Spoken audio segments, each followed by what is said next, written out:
Isha Kriya is part of a movement to offer at least one drop of spirituality to every human being on the planet. Do not underestimate the size of the drop. A drop is an ocean by itself. This is a powerful tool of empowerment. We hope that you allow it to touch and transform your life and share it with as many as you can. Isha means that which is the source of creation. Kriya means an inward action towards that.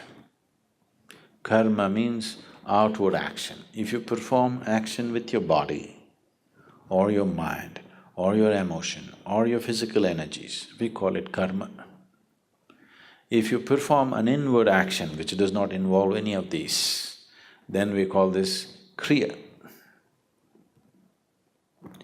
So Isha Kriya is an extremely simple process, but a powerful tool to constantly move from untruth to truth.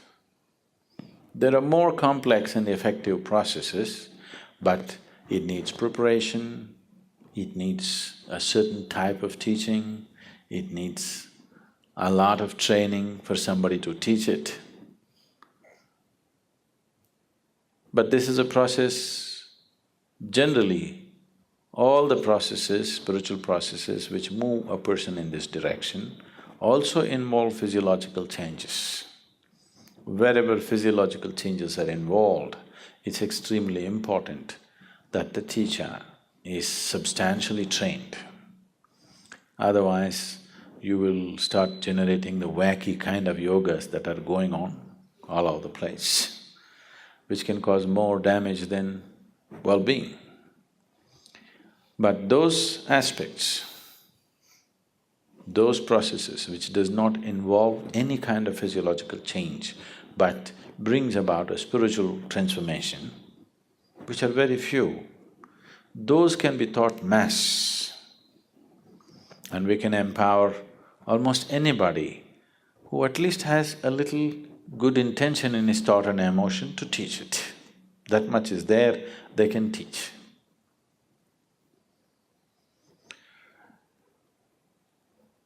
We will do this process right now. You need to understand a little bit about what this is. Is everybody breathing here right now? Please check. Don't take things for granted. It doesn't go on forever, it'll stop someday, you know. Are you breathing right now? You? Please check, don't just take it for granted. Are you really breathing?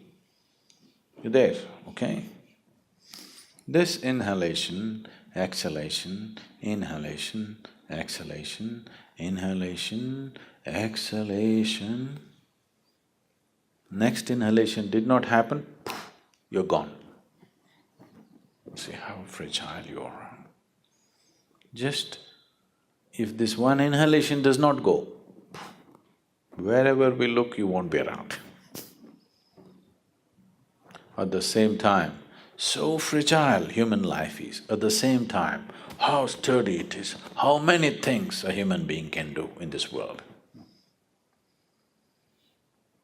On one level, it seems to be so fragile, just look at it and see. It doesn't come back. Too fragile, isn't it? You're taking it for granted, you're not conscious about it. If you become conscious and watch it, it's a damn fragile life. At the same time, how sturdy it is, how many things it can do.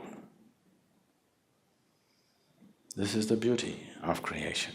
Everything is tenderly balanced. So tenderly, you cannot disturb it not easily, you know. The whole creation is like this, it's just like that. That shows the mastery of the Creator.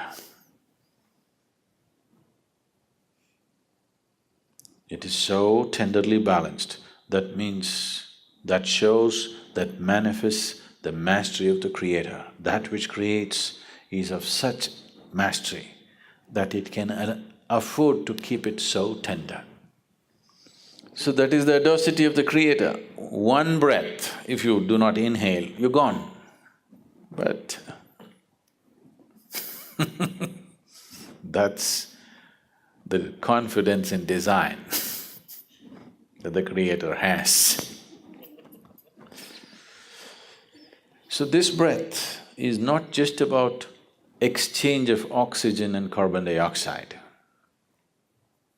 In yoga, we call this the koorma nadi. Breath is referred to as the koorma nadi. Now, if I ask you to watch your breath, which is the most common thing that people are doing these days, you don't get to watch the breath. You think you're watching the breath, but you're not watching the breath. You're only able to notice the sensations caused by the movement of the air. If one who is sitting next to you touches your hand, you think you know the touch of the other person, but you do not know. You only know the sensations generated within your body. You do not know how the other feels. You only know what kind of sensation happened in your body. Yeah? You understand what I'm saying? So right now, you do not know the breath, you only know the sensations caused by the breath. So when we say koorma nadi, we are not talking about the sensations, we are talking about the breath itself. Koorma nadi is referred to as a string, it's like a string, an unbroken string, it's going on. And this is the string which ties you with this body. If I take away your breath, you and your body will fall apart. What you thought is one will become two. That is the first deception. There are two behaving like one, a deception is on. So if I pull out the breath, you and your body will fall apart. We don't want it to fall apart, but if your consciousness travels with the breath, if your awareness travels with the passage of the breath keenly enough, then you will see, distinctly see, these two are not one. What is you and what is your body will stand apart. What is you and what is your mind will stand apart. If you and your body-mind combination stand away from each other, then suddenly you will find your ability to use your body and your mind goes into a phenomenal scale. If right now, if you have to count from 1 to 10, right, the highest is 10, if that is so, if you're attached or if you're involved with this body, you're less than 1, that's where it is. If these two things come apart, suddenly you can rev it up all the way to 10. Your ability to use the mind and the body is so greatly enhanced that you almost look superhuman for somebody else. But I'm telling you, this is human. This is not about being superhuman. This is about realizing being human is super. Yes, it's not a simple thing to be human.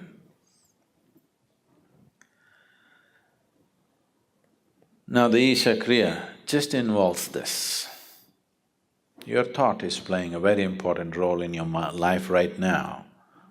So let's employ that. And your breath is vital. So let's employ that. And without your awareness, you wouldn't know that you're even here right now. If you're not aware, you do not even know whether you're alive or dead, or whether you exist or not. So these three ingredients, your breath, your thought and your awareness, in the right combination, if you use them, you will see slowly a little bit of distance arises between you and your body. Now, you're very distinctly moving from untruth to truth.